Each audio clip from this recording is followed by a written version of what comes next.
Hello, good morning, students. As you know, in the last lecture, I told you we just keep first two questions of exercise 8.4. Okay, before starting that one, let's look again the main identity and then interrelations of these trigonometric functions. First of all, these three identities sine square theta plus cos square theta equal to 1. 1 plus tan square theta is equal to sec square theta. 1 plus cot square theta is equal to cosec square theta. Okay, so these are frequently used. Now this again 4, 5, 6, they are pair of inverse function. So cosec theta equal to 1 upon sin theta or sin theta equal to 1 upon cos theta or cosec theta into sin theta 1. Anyway, sec theta equal to 1 by cos theta and cot theta equal to 1 by theta. These three are inverse functions pair. Now, if you want to convert tan and cot into sin by cos, then tan theta equal to sin by cos theta and cot theta equal to cos theta by sin theta. So, using these old relations and ratios, you have to uh, solve these questions. First of all, look at first one. Express sin A, sec A, tan A in terms of cot A. So what is the meaning of this one? So all of this you have to relate to cot. एक एक करके सभी को आपको coat के साथ relate कर, मतलब राइट साइड में कोट ही आना चाहिए. Sign A equal to some कुछ समथिंग कोट के फॉर्म में आंसर आपका मिलना चाहिए. Okay, sec a is equal to tan a equal to, okay, so nothing else but only cot at right side. तो देखो पहले तो आप मैंने आगे जो बोला था ना, यहाँ देखो हम पहले sin की और cot की बात करें तो sin and cot are directly related anywhere. Just look that sin and cot, no, but in 3 number cot and cosec are related, no problem, because cosec and sin after all inverse function. तो आप try करो, cot और सिन नहीं है तो no problem, cot and cosec तो है, तो वहां से कोसेक का एक्सप्रेशन पहले लेकर आओ तो तैयार है. Cosec square theta is equal to 1 plus cot square theta, तो cosec theta equal to under root आ जाएगा. बस बाद में इन्वर्स कर दो तो आपको सिन थीटा इक्वल टू मिलेगा. तो यहाँ देखो वही किया है मैंने, पहली जो वो आइडेंटिटी है लास्ट वाली 3 नंबर वाली वो लिखी है. तो कोसेक ए क्या बन गया, whole root 1 plus cot square A. एक एक का रूट नहीं लेना हो, मैंने आगे भी किया था, परफेक्ट स्क्वायर ट्राइनोमियल है तो ही ऐसा होता है. ओके, तो अंडर रूट वो सारा आएगा दोनों टर्म. तो बस कोसेक के मिल गया. तो अभी साइन ए क्या होता है आपको पता है, sine A is nothing but 1 by cosec है. बीच में आपको लिखना है तो लिख सकते हो, sine A is equal to 1 by cosec है इज इक्वल टू दिस. तो मैंने इस कोसेक का इन्वर्ट कर दिया तो मिल गया सिन. ओके, तो एक तो मिल गया.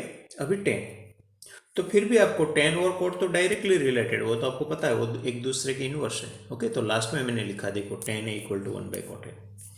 ओके, अभी आया टर्न सेक का.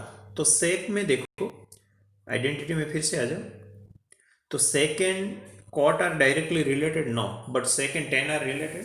तो आपको यही दिखना है कि इसका इनवर्स फंक्शन अगर जो चाहिए इसके साथ है तो भी नो प्रॉब्लम. तो सेक को हम रिलेट करना चाहते हैं कॉट के साथ, लेकिन टेन के साथ रिलेट है ऐसी आइडेंटिटी हमारे पास है तो नो प्रॉब्लम, इसका यूज कर दो. सेक के सामने टेन आ जाएगा तो टेन को रिप्लेस करके कॉट आप लिख सकते हो. तो here you can write sec theta equal to under root 1 plus tan square A. Sec square A is equal to under root 1 plus tan square A. बस बाद में रूट निकाल दो. तो ये थर्ड में देखो मैंने वो आइडेंटिटी का यूज किया, तो कोई बात नहीं. सेक ए का एक्सप्रेशन तो मिल गया इन टर्म्स ऑफ टेन ए. बस अभी एक ही काम करो, हमको चाहिए राइट साइड में कॉट, तो टेन को हटा दो. आपको टेन और कॉट का आपस में रिलेशन पता है, एक दूसरे का इनवर्स है. तो टेन स्क्वायर ए की जगह मैंने लिख दिया 1 upon cot square A. Okay, so this way whatever they ask, इसने यहाँ राइट साइड में कॉट ही चाहिए, मतलब all expression in terms of cot only. You can write anyway, all expression in terms of tan a, all expression in terms of cosec a, sin a, cos a, anyway. Okay, just you have to use that relations and all three identities. Okay, तो ये आपको एक अच्छी तरह से याद रखना है। थोड़ा पहला क्वेश्चन ऐसा है इसलिए मैंने स्किप किया था, थोड़ा अलग सा है। लेकिन आपके सामने वो पूरा लिस्ट होना चाहिए जो मैंने अभी रखा था। तो आप इसका एक से ज़्यादा रास्ता भी हो सकता है रिलेट करना, लेकिन फाइनल आंसर सेम होगा। Okay, anyway you just relate old ratios with given one. वो जो मांग रहे ऐसे फॉर्म में आप लिख सकते हो। Okay,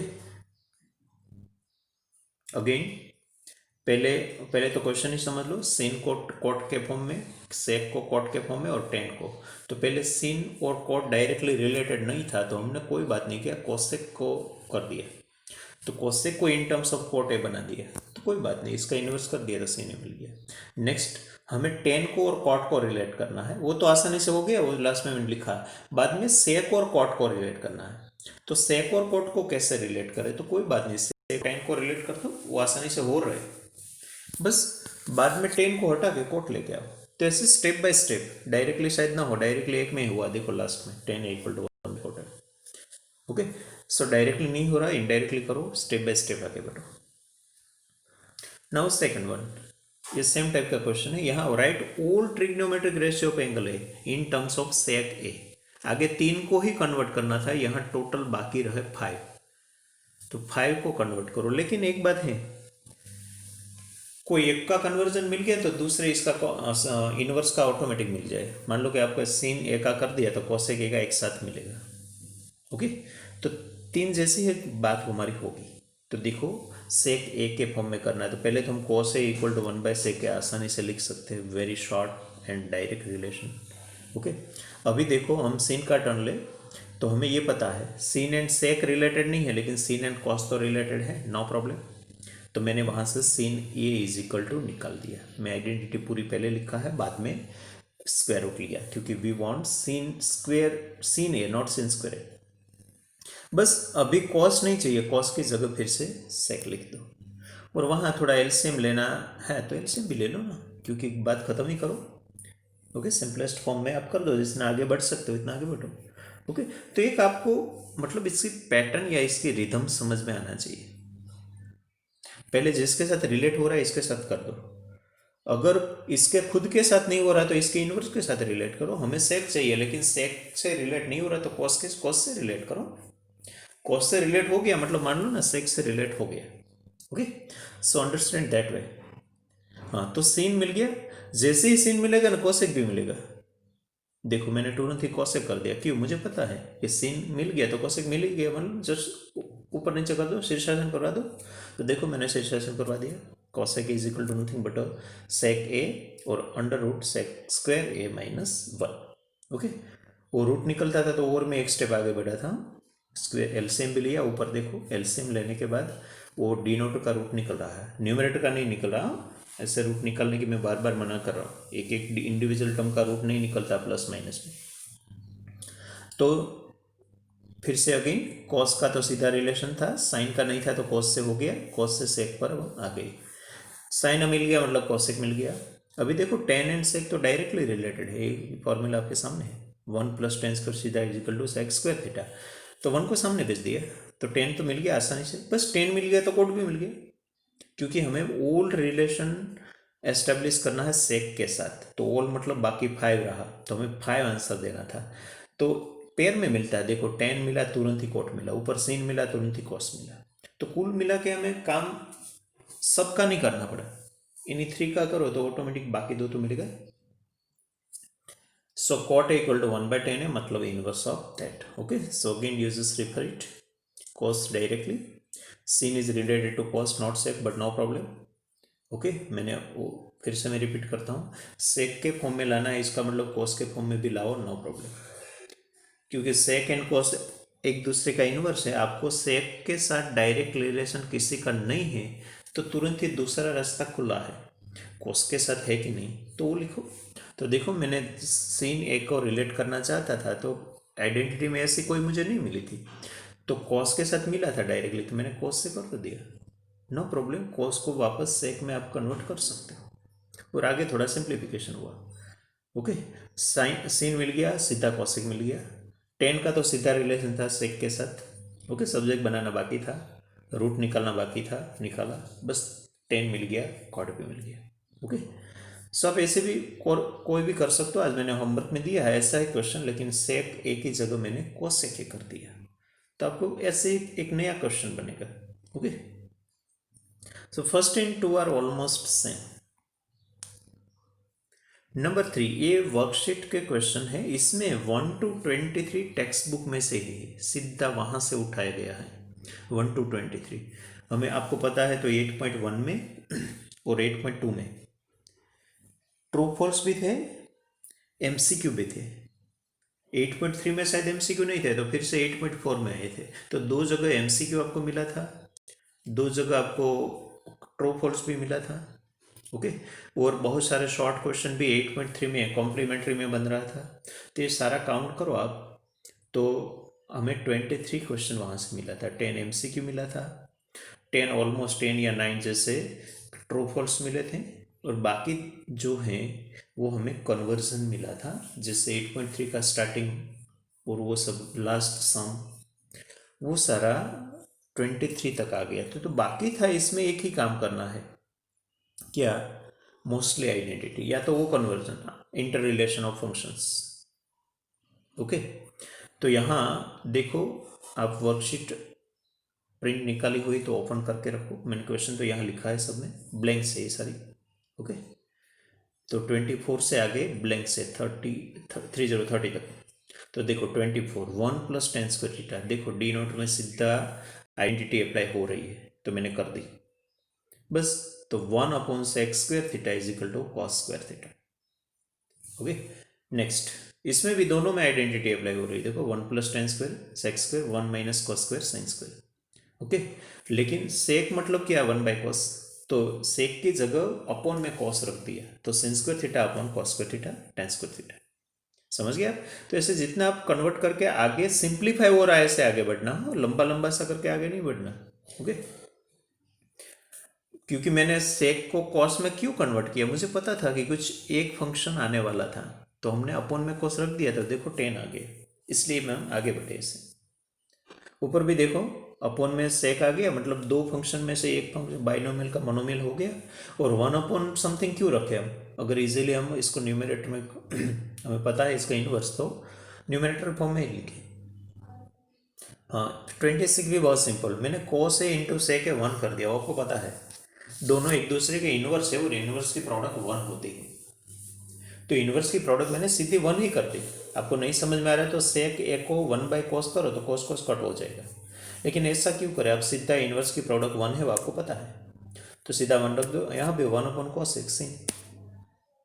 next, cot² theta - cos x² theta, तो यहाँ देखो ये तीनों आइडेंटिटी आपके सामने है। थर्ड नंबर वाली आइडेंटिटी देखो, -1 क्यों है, क्योंकि वो cos x² को लेफ्ट साइड में दिया है इसने, तो 1 को हमें सामने भेजना पड़ेगा, क्योंकि हम we want cot² theta - cos x² theta, so obviously -1 will be there, क्योंकि 1 should be shifted at right side. तो देखो -1, बहुत सारे स्टूडेंट 1 लिख देते हैं।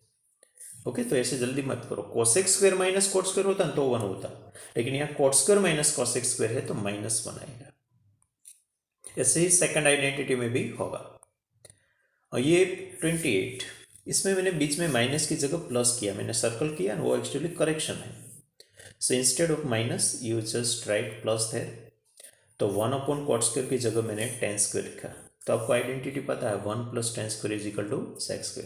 Okay, so that is the answer of number 28, लेकिन करेक्शन के बाद, करेक्शन नहीं होगा तो कुछ नहीं होगा।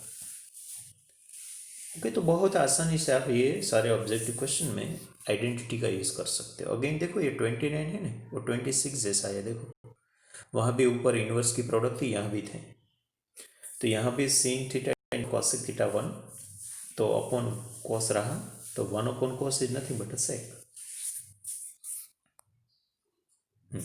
ये देखो cos 4 थीटा - sin 4 थीटा है, वो एक्चुअली परफेक्ट स्क्वायर है, तो डिफरेंस ऑफ स्क्वायर्स, इसको बोलते हैं डिफरेंस ऑफ स्क्वायर्स। तो एक्चुअली वो स्क्वायर है, लेकिन स्क्वायर का भी स्क्वायर है, तो कोई बात नहीं, ऐसे थोड़ा a² - b² फॉर्म में बता दो। So I shown it in a² - b² form, लेकिन a मतलब क्या? cos², b मतलब क्या? sin²। ओके, बस, तो आपको पता है A square minus B square equal to A plus B A minus B, तो वो मैंने किया cos square plus sin square cos square minus sin square. और आइडेंटिटी के हिसाब से आपको पता है cos square plus sin square 1 होता है, तो सेकंड ब्रैकेट ओनली रहा, वो हमारा आंसर है। ओके, सो ऐसे 30 तक बहुत आसानी से आप ऐसे कर दिया। ओके, और ये सारे का मैंने अभी होमवर्क में आपको बता रहा हूँ, सारे का कॉम्प्लीमेंट्री करके आपको फिर से सॉल्व करना है। कॉम्प्लीमेंट्री करके मतलब पता है ना, नया क्वेश्चन बनाना है, sin को हटा के cos, cos को हटा के sin, cosec को हटा के sec, sec को हटा के cosec, tan को हटा के cot और cot को हटा के tec। तो नया क्वेश्चन भी मिलेगा, नया आंसर भी मिलेगा, तो आंसर भी आप प्रेडिक्ट कर सकते हैं। ओके, जैसे कि फर्स्ट का आंसर मुझे cos स्क्वायर थीटा मिला, आपको sin स्क्वायर थीटा मिलेगा, क्योंकि आपका क्वेश्चन क्या होगा 1/1 plus cot square theta. Okay, तो इसके हिसाब से आगे बढ़ो, ऐसे सब सॉल्व हो जाएगा।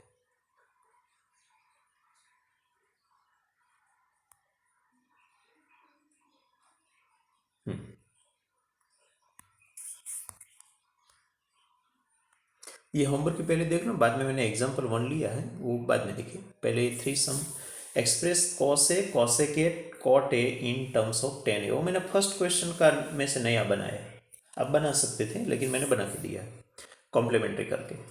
सेकंड में भी मैंने ऐसा किया, हमने जो सेकंड सम फर्स्ट सेकंड किया ना, वही मैंने दोबारा दिया है, लेकिन ऐसे चेंज करके। क्या किया मैंने, यहाँ भी इन टर्म्स ऑफ सेक ए चाहिए था, यहाँ मैंने दिया है in terms of cosec A, मतलब कॉम्प्लीमेंट। तो first and second sums of homework are just like first and second sum of exercise 8.4।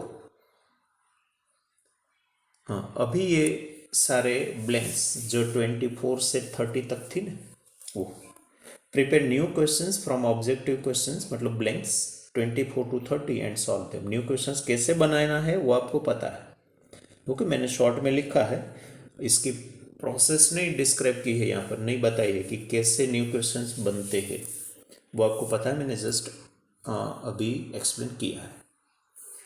Example 12 actually cancellation में है, लेकिन हम इसको वापस ले आएंगे हमारी जमात में। क्यों, क्योंकि वो ऐसा ही क्वेश्चन यहाँ एक्सरसाइज में है, तो वहाँ भी हम इसको रखें, बाहर नहीं निकालेंगे। ओके, એને આપણે દેશવટો નહીં આપીએ, આપણે પાછું અહીંયા લઈ આવીએ। ओके, तो रीएंटर किया है एग्जाम्पल 12 को, तो देखो cos A tan A sec A in terms of sin A.